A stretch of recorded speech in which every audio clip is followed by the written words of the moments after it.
اللہ تعالیٰ نے داؤد علیہ السلام کے معجزات کا ذکر فرمایا ہے، یعنی پہاڑوں کا ان کے تابع ہونا، پہاڑوں اور پرندوں کا ان کے ساتھ مل کے تسبیح پڑھنا، اور جنگ سے حفاظت کے لیے ان کا زرہ بنانا، اسی طرح ہوا کو سلیمان کے تابع کرنا علیہ السلام، اور جو ان کے حکم سے ان کے تخت کو ہوا میں اڑا کر لے جاتی تھی، اور جنات کو ان کے تابع کرنا، وہ ان کے حکم سے کام کرتے تھے۔ جنات بھی، جن بھی تابع ہوتے ہیں اللہ کے نبیوں کے۔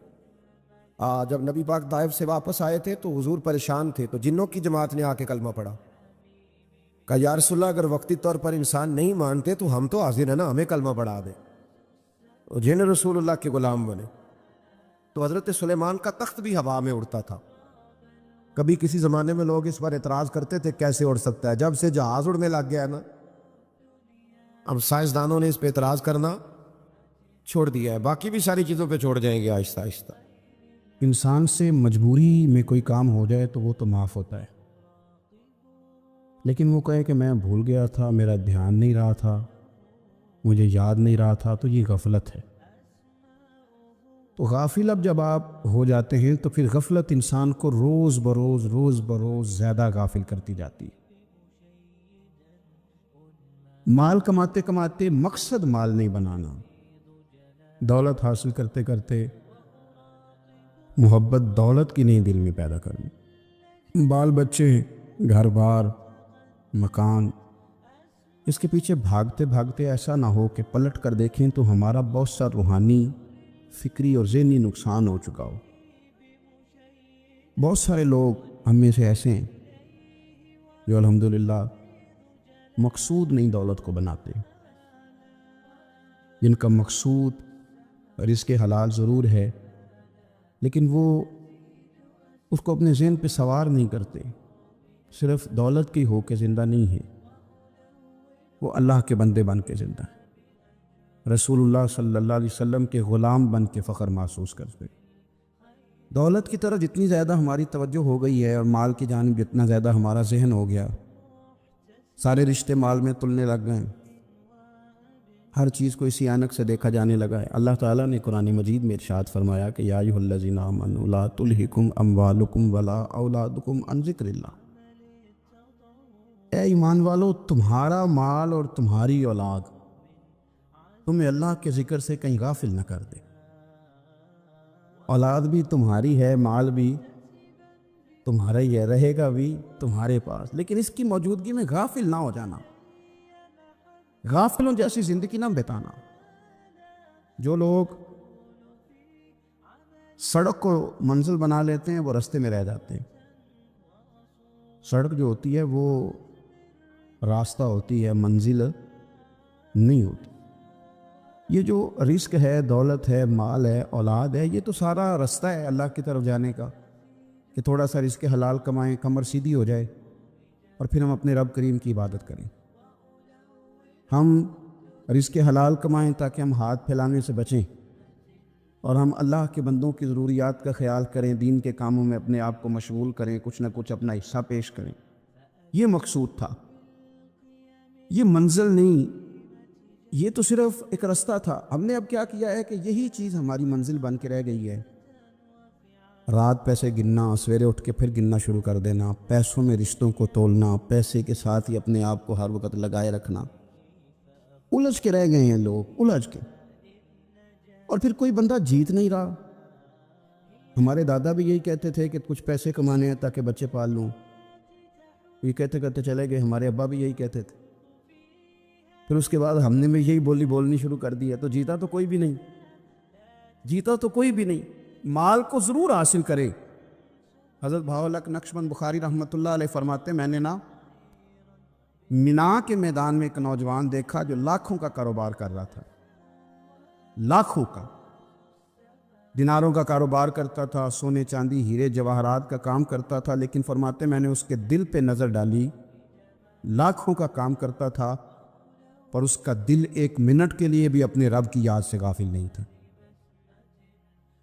ہر وقت اس کا دل اپنے مالک کی یاد میں مصروف تھا، ہر وقت۔ ارشاد فرماتے ہیں کہ میرا شروع میں اس کے بارے میں گمان یہ تھا کہ دیکھو یہ شخص کیا کر رہا ہے، پیسہ کما رہا ہے، دولت کے چکر میں پڑا ہوا ہے، فرماتے ہیں کہ پھر میں نے ایک اور منظر دیکھا، ایک اور رنگ میں نے دیکھا کہ وہ کما رہا تھا، اور پھر اختتام حج پہ میں نے دیکھا کہ جو کمایا تھا سارا اللہ کے بندوں پہ خرچ کر رہا تھا۔ آپ اور میں، ہم نے دیکھنا صرف یہ ہے کہ کہیں ایسا تو نہیں ہے کہ دولت میں الجھ گئے۔ بہت سارے لوگوں نے یہ کہا تھا، ہم سنتے تھے جب کوئی آدمی جانے لگتا تھا نا پردیش پیسہ کمانے کے لیے، تو وہ کہا کرتا تھا کہ میں ملک سے باہر جا رہا ہوں، 2 4 5 سال لگا کے آؤں گا، واپس آ کے پھر یہاں میں نے کوئی کام کرنا ہے، تھوڑے سے پیسے کماؤں تاکہ یہاں نہ پھر میرا سلسلہ کوئی بن جائے۔ وہ 3 سال لگانے گئے تھے، پر 30 گزر گئے ہیں، لوٹ کے واپس کوئی نہیں آئے۔ وہ 4 سال کا کہہ کے گئے تھے، پر سال 40 ہو گئے، لوٹے نہیں۔ کیوں نہیں لوٹے؟ اس لیے کہ پہلے مفاد چھوٹا تھا، خیال یہ تھا کہ تھوڑے سے پیسے آ جائیں گے، بچوں کا خرچہ چلنے لگ جائے، فیسیں پوری ہونے لگ جائیں، اور مجھے کسی سے مانگنا نہ پڑے، تو بس پھر میں کامیاب ہوں۔ یہ طے کیا تھا۔ اس کے فوراً بعد پھر جب باہر گئے تو خیال آیا کہ نہیں، صرف پنکھے کا نہیں، اے سی کا بل بھی دینا پڑے گا۔ پھر تھوڑا اور آگے بڑھے تو خیال آیا کہ چھوٹی گاڑی پہ گزارا نہیں ہوتا، بڑی گاڑی نہ لے لیں۔ پھر خیال آیا کہ بڑی گاڑی لی ہے تو یہ تو اندر کھڑی نہیں ہوتی، سامنے والا پلاٹ مل جائے تو ذرا گراج اچھا بن جائے گا۔ پھر الجھ گئے دوستو۔ پھر نہ مالک حقیقی کی جانب وہ نظر جو ہماری ہونی چاہیے تھی نہ رہی۔ ذوق سے نماز پڑھتے تھے، پھر ہماری نمازیں مختصر ہو گئی۔ ہم سویرے اٹھ کے ذوق سے قرآن پاک پڑھتے تھے، پھر وہ وقت بھی ہمارا دفتر کی تیاری میں لگ گیا۔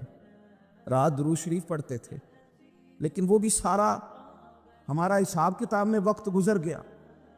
ہم نے یہ سمجھا ہی نہیں کہ دولت کارخانہ نہیں دیتا، دولت سیٹ صاحب نہیں دیتے، دولت آپ کو آپ کی فیکٹری نہیں دیتی، دینے والے تو رب کریم کی ذات ہے۔ تو جہاں سے آنا تھا وہاں توجہ دینی چاہیے تھی، کہ جہاں صرف ایک سبب تھا، ذریعہ تھا۔ حضرت اویس کرنی رضی اللہ تعالیٰ عنہ، ہمارے صوفیاء میں ایک لفظ بولا جاتا ہے فقر بوزر، یعنی کچھ لوگ ایسے ہیں جو سیدنا ابو ذر غفاری رضی اللہ تعالیٰ عنہ کے طریقے پہ چلتے ہیں۔ ایک لفظ بولا جاتا ہے فقر بوزر، کچھ لوگ فقر بوزر کے قائل تھے، اسی مزاج کے قائل تھے حضرت سیدنا اویس کرنی رضی اللہ تعالیٰ۔ ان کے ذہن میں ایک بات بیٹھ گئی تھی کہ یار دینے والا اللہ ہے، دینے والا عزت بھی اللہ دے گا، رزق بھی اللہ دے گا۔ بلکہ امام غزالی رحمۃ اللہ علیہ نے تو حدیث لکھی ہے، آپ فرماتے ہیں کہ نبی پاک صلی اللہ علیہ وسلم نے فرمایا جس نے بندوں سے عزت تلاش کی رب اسے رسوا کر دے گا۔ جو سیاست کر کے عزت حاصل کرنا چاہتا ہے، جو اس طرح کا ماحول بناتا ہے کہ میں کوئی ایسے کام کروں کہ لوگ میری واہ واہ کریں، لوگوں سے عزت کا حصول کرنے والے کو رسوا کر دیا جاتا ہے۔ عزت در اصل وہی ہے جو رب کریم عطا فرماتا ہے۔ میرے عزیز دوستو، آپ اپنی توجہ، دل کی توجہ، روح کی توجہ اپنے مالک کی جانب جب کر لیتے ہیں، غفلت کا پھندا اتار دیتے ہیں، اور ہر وقت غلبہ رکھنا پیسوں کا، ہر وقت اسی میں سوچنا، اسی میں محو ہو جانا، پھر آپ کا ذہنی نقصان ہوتا ہے۔ پھر آپ کی روح جو ہوتی ہے وہ بے چین رہنے لگتی ہے۔ پھر ایسے بھی غریب دیکھے جن کے پاس پیسے ہیں، پیسوں کے علاوہ کوئی شے بھی نہیں۔ پھر ایسے بھی تنگ دست دیکھے کہ جن کے پاس جائیدادیں بڑی ہیں، پر ان کے پاس رات کو سکون سے سونے کے لیے وقت کوئی نہیں۔ عزیز بھائی، حضرت اویس کرنی رضی اللہ تعالیٰ عنہ کی ملاقات ہو گئی حضرت حرم بن حیان کے ساتھ، یہ بھی تابعی ہیں۔ تو حضرت حرم بن حیان رحمۃ اللہ علیہ کہتے ہیں، یہ نا ہم تو خیر بڑی ساری باتیں سنتے ہیں تو نصیحت نہیں نا حاصل کرتے، ویسے بھی یہ دور تقریریں کرنے، تقریریں سننے کا ہے۔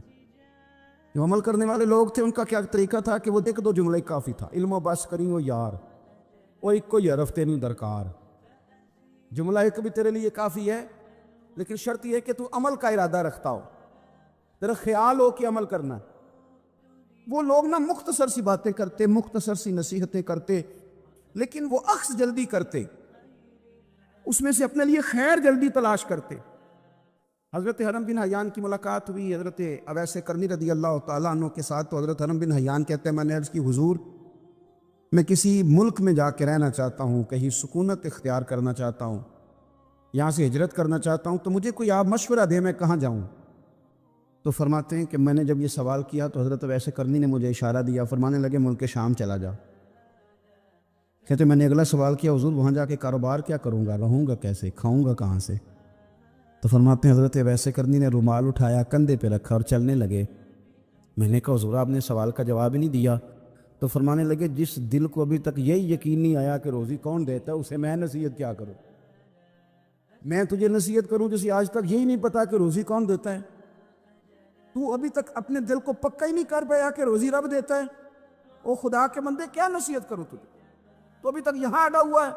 تیرا جو توکل ہے وہ مضبوط ہونا چاہیے، تیرا بھروسہ اپنے رب کی ذات۔ تو غافل ہو گیا اللہ سے، تو نے اسباب پر بھروسہ سارا کرنا شروع کر دیا۔ اسباب اختیار کیے جاتے ہیں، بھروسہ رب کریم پہ کیا جاتا ہے۔ ہماری جو غفلت ہے نا، وہ بھلا کیوں ہوئی ہے؟ وہ اس لیے ہوئی ہے کہ پیسے کسی کو بھی برے نہیں لگتے، پتہ نہیں ان میں کیا کشش ہے۔ یہ نہ آپ کسی جگہ بھی ان کا نام لے لیتے ہیں یا کسی جگہ بھی آ جاتے ہیں تو یہ برے لگتے ہی نہیں۔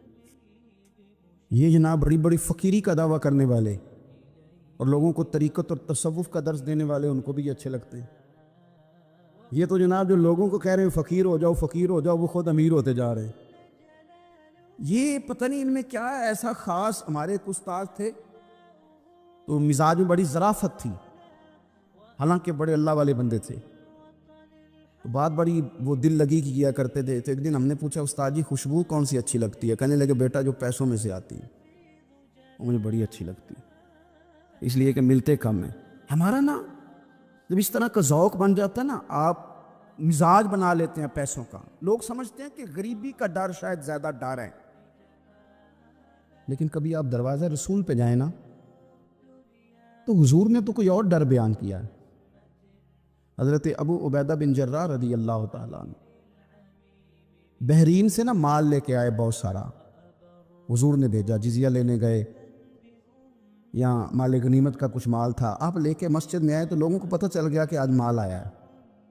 اب سب کو حصہ ملتا تھا اس میں سے، بدریوں کو زیادہ ملتا تھا، باقی لوگوں کو بھی ملتا تھا۔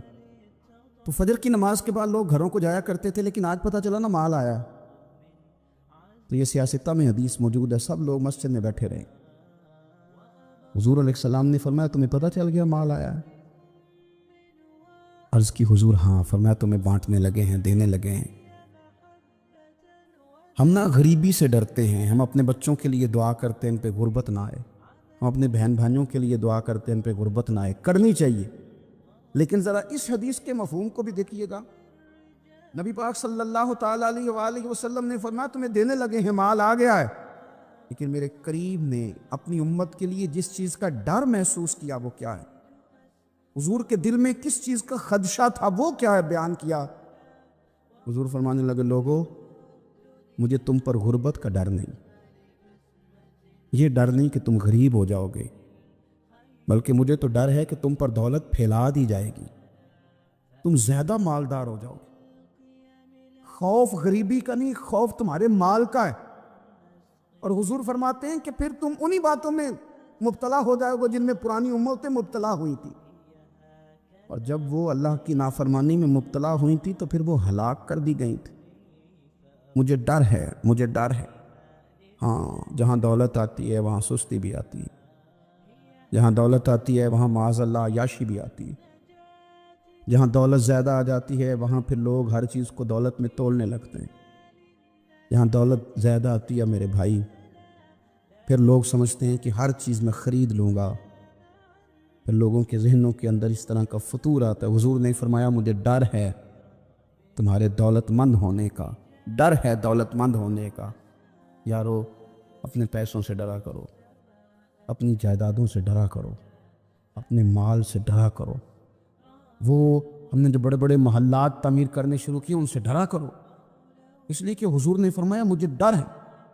حضرت ابو بکر صدیق رضی اللہ تعالیٰ عنہ تشریف فرما تھے۔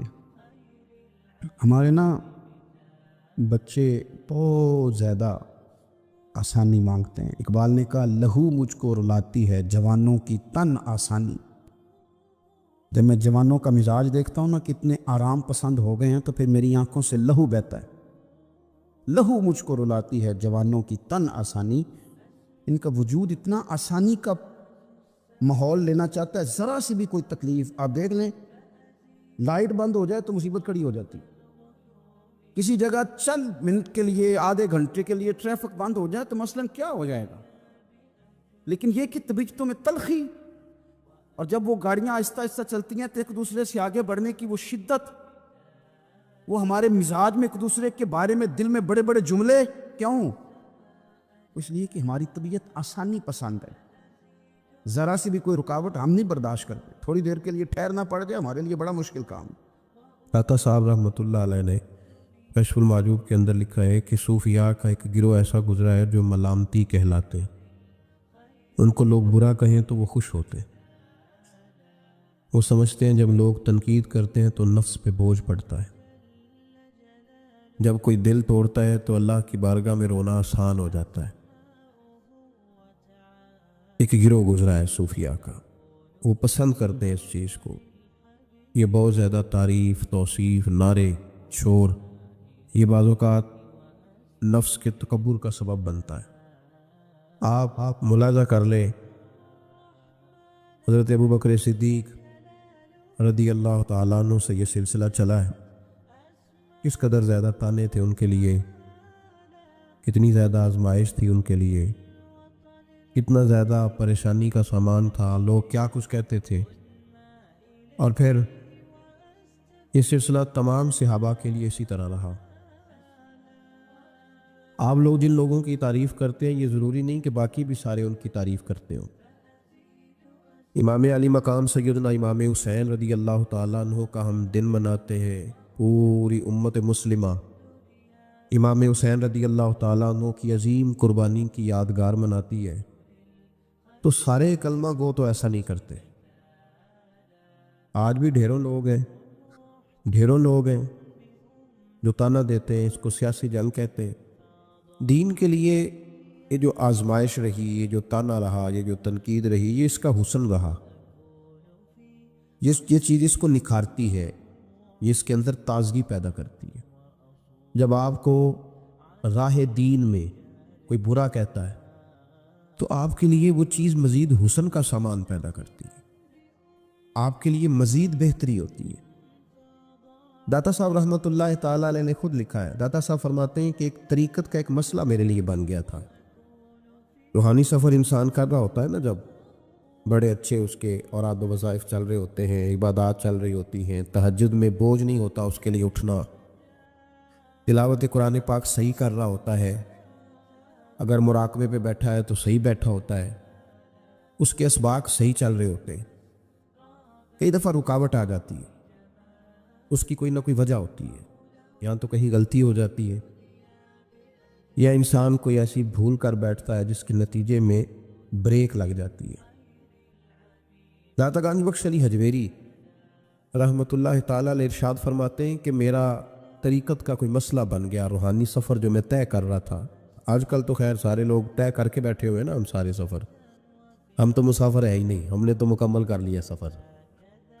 ہم تو گفتگو کرتے ہیں تو ایسے لگتا ہے کہ جیسے طریقت کے اماموں میں ہمارا نام لکھا جائے گا۔ بالکل، ہم کوئی ماحول ہی نہیں ایسا کہ کوئی سیکھے، کوئی پوچھے، کوئی سوال کرے، کوئی آگے بڑھنے کی کوشش کرے، مزاج نہیں رہا ہمارا۔ تو داتا صاحب کہتے ہیں میں ایک روحانی مسئلے میں الجھ گیا تھا، تو میں نے بڑے اوراد کیے، وظائف پڑھے، بڑا میں نے اللہ اللہ کی، بڑا کچھ کیا، جو ممکن تھا میں نے کیا، کئی مزارات پر حاضری بھی دی، صدقات و خیرات بھی کیے، لیکن وہ میرا مسئلہ حل نہیں ہوتا تھا۔ وہ ایسا مسئلہ تھا جو الجھ گیا، مجھ سے حل نہیں ہو رہا تھا۔ آپ فرماتے ہیں میں چلتے چلتے ایک مسجد میں گیا تو وہاں کچھ درویش بیٹھے تھے، درویش، اور وہ عجیب مجذوب صفت لوگ تھے، ایک گروہ ان کا پورا بیٹھا ہوا تھا۔ فرماتے ہیں انہوں نے میری طرف دیکھا تو میرا مذاق اڑانا شروع کر دیا، پھر انہوں نے خربوزے کھانے شروع کیے، وہ خربوزہ کھاتے تھے اور چھلکے مجھے مارتے تھے۔ آپ فرماتے ہیں وہ چھلکے مار کے پھر ہنستے تھے، پھبتیاں کستے تھے، میرا مذاق اڑاتے تھے۔ فرماتے ہیں وہ میرا مسئلہ جو کئی دنوں کا اٹکا ہوا تھا، حل نہیں ہو رہا تھا، ان کی یہ حرکت کرنے سے میرا وہ والا مسئلہ اللہ نے حل فرما دیا، میرے اندر وہ تازگی پیدا ہو گئی۔ جب کوئی شخص خبر لاتا ہے نا آپ کے لیے، آپ کے لیے جب کوئی خبر لاتا ہے کہ فلاں نے آپ کو برا کہا تو اس میں محاذ نہیں قائم کرنا چاہیے. ایک ہم لوگ محاذ بنا لیتے ہیں. جو موقع ہماری عین اصلاح کا ہوتا ہے، جس میں ہمارے لیے بڑے اسباق ہوتے ہیں، ہماری بہتری بہت زیادہ اس کے اندر مضمر ہوتی ہے، ہم اس کو سمجھتے ہی نہیں. یہ جو دین کے لیے تانا ہوتا ہے نا جے کر، یہ تانے نصیب ہو جائے ہمیں، اگر ہمارے مقدر میں آ جائیں یہ تانے تو یہ بڑا فائدہ کریں گے، یہ نفع کرے گا. بہت سارے تانے ہم برداشت کرتے ہیں. لوگ بہت ساری برادریوں کو اچھا نہیں سمجھتے، ہم سہتے ہیں. ابھی کوئی برادری چھوڑ کے نکلا تو نہیں. بہت سارے لوگ بہت ساری چیزوں کو اچھا نہیں سمجھتے، لیکن ہم نے احتجاج تو نہیں کیا. مذہب کے معاملے میں ذرا سا ہلکا سا کو تانا دیتا ہے. میں نے کہا کہ آپ دیکھیں نا داتا صاحب نے کتنی خدمت کی، تو کیا سارے لوگ اچھا کہتے ہیں داتا صاحب کی مزار کو؟ آج بھی اتنی لمبی زبانیں نکال کے لوگ کہتے نہیں وہ شرک کا اڈا ہے معاذ اللہ. بابا فرید علیہ رحمہ زہد الانبیاء شیخ الاسلام، تو کیا ساری دنیا ان کو صحیح کہہ رہی ہے آج بھی؟ تو یہ تو بھائی لطف ہے، آپ اس لطف کا رنگ کیوں خراب کرتے؟ اس کا ذائقہ لیں، اس طرف بھی توجہ کریں، اس پر غور کریں. میرے اعلیٰ حضرت فاضل بریلوی رحمۃ اللہ تعالی علیہ، اعلیٰ حضرت رحمۃ اللہ علیہ کے زمانے میں ہی لوگ انہیں مجدد کہتے تھے. ان کے زمانے میں ہی انہیں امام اہل سنت کہا جاتا تھا. ان کے دور میں بڑے بڑے شیخ الحدیث، بڑے بڑے لوگ ان کی بارگاہ میں آ کے بیٹھا کرتے تھے. سید دیدار علی شاہ صاحب رحمۃ اللہ علیہ عمر میں ان سے بڑے تھے، لیکن پھر بھی ان کی خدمت میں آ کے بیٹھتے تھے. صدر اللہ فاضل سید نعیم الدین مراد آبادی جیسی شخصیات ان کی بارگاہ میں رات کو بیٹھا کرتے تھے. بڑے بڑے قیمتی لوگ، حضرت محدث سورتی، یہ مرید تھے مولانا فضل الرحمان گاندھی مراد آبادی رحمۃ اللہ علیہ کے، اور پڑھا بھی انہی سے، خلافت بھی انہی سے، سارا سلسلہ انہی سے. لیکن ہر وقت اعلیٰ حضرت کے پاس بیٹھے رہتے تھے، اور عمر بھی اعلیٰ حضرت سے زیادہ تھی. تو کچھ لوگوں نے کہا کہ سارا سلسلہ وہاں ہے، بیٹھے یہاں رہتے ہو. فرمانے لگے یار جو ایمان کی لذت ان کے پاس ملی ہے وہ کسی اور جگہ نہیں ملی. ہر چیز اپنی جگہ پہ، لیکن اس کے ساتھ ساتھ ایک دوسرا پہلو بھی تھا. جس طرح آج لوگوں نے شور ڈالا ہے نا، اتنی تنقید شاید کسی شخص پہ ہوتی ہو اتنی فاضل بریلوی پہ معاذ اللہ کی جاتی ہے. لوگ بدعتی کہہ کے، قبر پرست کہہ کے، بڑا کچھ کہہ کے تانے نہیں دیتے، انہیں الزامات نہیں لگتے. تو یہ آج نہیں شروع ہوئے، یہ اس زمانے میں بھی یہ سلسلہ جاری تھا. حضرت مولانا ظفر الدین صاحب بہاری رحمۃ اللہ تعالی علیہ بہت بڑے عالم تھے، بخاری کی شرح فرمائی، اور اعلیٰ حضرت کے خلفاء میں سے تھے، بڑے قابل آدمی تھے، بہت بڑے عالم تھے. تو پیار بھی بڑا تھا. جس سے محبت ہوتی ہے اس کی غیرت بھی انسان کے دل میں ہونی چاہیے. تو خطوط پڑھنے کی اور جواب دینے کی ڈیوٹی بھی حضرت مولانا ظفر الدین بہاری رحمۃ اللہ علیہ کی تھی. تشریف فرما تھے، بیٹھے ہوئے تھے، تو خط آتے تھے.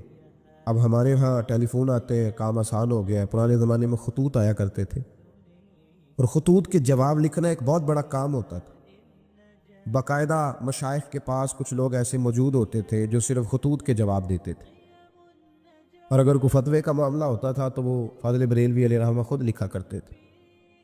تو خط کچھ آئے، مولانا ظفر الدین بہاری رحمۃ اللہ علیہ پڑھنے لگے، سنانے لگے، جواب اعلیٰ حضرت فرمانے لگے، وہ لکھنے لگے. تو ان خطوط کے اندر 2-3 خطوط ایسے بھی آئے جس میں لوگوں نے اعلیٰ حضرت کو گالیاں لکھی ہوئی تھی معاذ اللہ، بڑے سخت جملے کہے تھے، اور ایسی باتیں کہی تھیں کہ جو وہ پڑھتے گئے تو انہیں جلال آتا گیا. بڑے مریدین اعلیٰ حضرت کے حاجی لال خان جیسے بڑے رئیس اعظم لوگ تشریف فرما تھے. جب یہ خطوط پڑھے گئے جلال آیا سب مریدین کو، اور جوش میں مولانا ظفر الدین بہاری کہنے لگے میں ان پر مقدمہ کروں گا، میں کچہری جاؤں گا، عدالت جاؤں گا، میں مقدمہ کروں گا، انہیں سزائیں دلواؤں گا. اعلیٰ حضرت رحمۃ اللہ علیہ مسکرا کے ان کا چہرہ دیکھنے لگے، فرمانے لگے اس طرح کر، ان کو بند کر، اور یہ میرے سے چابی لے، فلاں الماری کھول، اس کے فلاں دراز میں کچھ خط پڑے ہیں وہ بھی نکال کے لا. آپ کہتے میں گیا، وہ خطوط میں نکال کر کے لایا. اور لا کر میں پڑھا، ان کو کھولا تو کسی نے اعلیٰ حضرت کو امام اہل سنت لکھا ہوا تھا، کسی نے لکھا تھا مجدد آپ، کسی نے لکھا تھا کہ ہندوستان کے حسان بن ثابت بھی آپ ہی ہیں رضی اللہ، کسی نے کوئی لقب دیا، کسی نے کوئی۔ اعلیٰ حضرت فرمانے لگے ظفر الدین اس طرح کر یار، انہوں نے میری تعریفیں کی ہیں، پہلے انہیں جائیدادیں بانٹنا، تو پھر تنقید کرنے والے پہ مقدمہ بھی کر لینا، انہیں پہلے جائیدادیں بانٹنا، ان کے لیے انعام کا اعلان کر۔ اور پھر بڑا خوبصورت اور قیمتی جملہ جو صوفیاء کی روحانی تربیت کے لیے بڑا قیمتی ہے، بڑا خوبصورت جملہ کہا۔ آپ فرمانے لگے مجھے بتاؤ تو صحیح، میرا ان کے ساتھ ذاتی جھگڑا کیا ہے؟ یہ جو مجھے گالیاں دیتے ہیں، میرا جھگڑا کیا ہے ان کے ساتھ؟ کوئی زمین کا میرا ان کے ساتھ لین دین کا معاملہ؟ کیا جھگڑا ہے؟ جھگڑا یہ ہے کہ یہ کہتے ہیں جیسا علم نبی پاک کو ہے ویسا جانوروں پاگلوں سب کو ہے، تو میں انہیں کہتا ہوں تم کفر بکتے ہو۔ یہ کہتے ہیں لاٹھی تو فائدہ دیتی ہے، محمد اور علی تو اتنا فائدہ بھی نہیں دیتے ہیں، تو میں انہیں کہتا ہوں تم کفر بکتے ہو۔ یہ کہتے ہیں اللہ جھوٹ بول سکتا ہے معاذ اللہ، تو میں کہتا ہوں تم کفر بکتے ہو۔ یہ کہتے ہیں حضور کے بعد بھی کوئی نبی آئے تو ختم نبوت میں فرق نہیں پڑتا، تو میں کہتا ہوں تم کفر بکتے ہو۔ یہ کہتے ہیں گدھے بیل کا خیال آئے تو نماز نہیں ٹوٹتی، نبی پاک کا آ جائے تو ٹوٹ جاتی ہے۔ تو فرمایا میں انہیں کہتا ہوں میرا ان کے ساتھ جھگڑا کیا ہے؟ یہ بس جھگڑا ہے۔ فرمایا چل ظفر الدین انہیں مجھے گالیاں نکالنے دے، جب تک مجھے گالیاں لکھتے رہیں گے میرے نبی کی توہین میں تو کوئی جملہ نہیں نہ لکھیں گے، لکھنے دے مجھے گالیاں۔ جے کر یار دے نام دا ملے بیڑا، چولی پا لئیے پنجے سٹیے نا، تو یہ کر یار دے نام دی ملے سولی، چوٹا چوٹ لئیے پیشاں ہٹی۔ ہمارے بزرگوں نے ہمیں سکھایا ہے ملامت نفع کی چیز ہے۔ جب آپ حق بات کہتے ہیں تو بہت سارے لوگ ایسے ہوتے ہیں جن کو وہ بات اچھی نہیں لگتی، اپنی طبیعت کے اندر یہ تازگی پیدا کریں۔ درس یہ ہے آج کا کہ یہ تازگی اپنی طبیعت میں پیدا کریں، اور بڑی جلدی پریشان ہو کے بکھر جانا، بلکہ کچھ ساتھی بکھرتے ہیں کچھ بکھرتے بالکل بکھر جاتے، آپ بکھرے نہیں۔ اگر کوئی شخص 2 منٹ کے لیے کیا ہی دیتا ہے کہ پتہ ہے مجھے تو پہلے کیا تھا، آج تو نے وہاں جا کے داڑھی رکھ لی ہے، تو اس سے آپ کی داڑھی کا ثواب بڑھ جائے گا، کم نہیں ہوگا، اس سے آپ کا اجر اسے بڑھے گا، آپ کو فائدہ زیادہ ہوگا۔ جتنی نیکی دقت کے ساتھ ہوتی ہے اتنا اللہ اجر زیادہ عطا فرماتا ہے۔ تو آپ بڑی جلدی پریشان نہ ہوا کریں، بڑی جلدی آپ جو ہے وہ اس طرف توجہ نہ کیا کریں کہ یہ مجھے فلاں آدمی یہ کہہ رہا ہے تو اب کیا بنے گا، کس طرح کر کے یہ سلسلہ چلے گا۔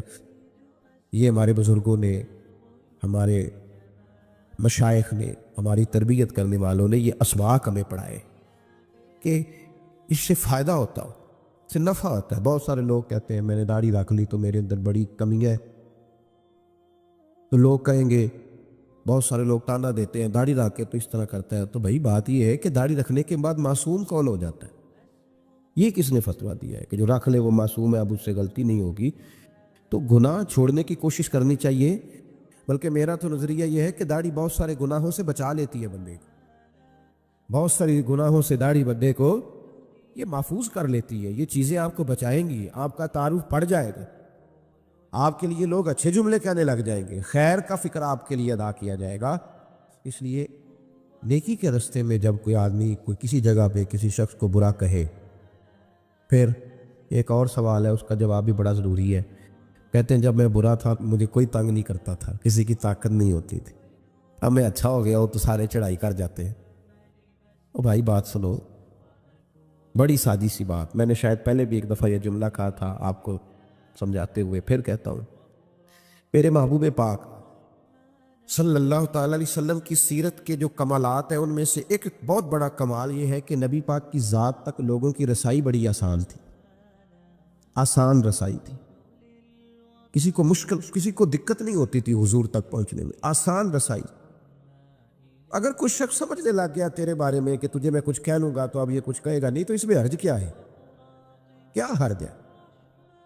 اور ایک نسخہ اور دے رہا ہوں، اس پہ بھی عمل کر کے دیکھیں۔ ایک ہوتا ہے کسی کے ساتھ لڑائی کرنا، وہ 2 منٹ کی ہوتی ہے، آپ کو کسی نے کچھ کہا، جواب میں آپ نے 2-3 باتیں کی تو یہ 2 منٹ کی جنگ ہے، یہ ختم ہو گئی، اس سے آپ کو سکون نہیں ملے گا، اور اگر آپ سزا دینا بھی چاہتے ہیں تو سامنے والے کو سزا نہیں ملے گی۔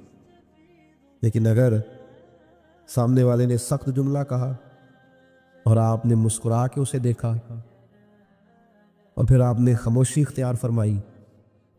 آپ تو خوش ہو کے گھر آ جائیں گے، وہ ساری رات سو نہیں سکے گا، اس کے لیے مشکل بن جائے گی کہ میرے ساتھ اس نے کر کیا دیا ہے، کیا کر دیا اس نے میرے ساتھ، کیا اس نے کر دیا میرے ساتھ۔ تو ملامت فائدہ مند چیز ہے، اس کو حاصل کریں، یہ ہمارے بزرگوں کا طریقہ ہے۔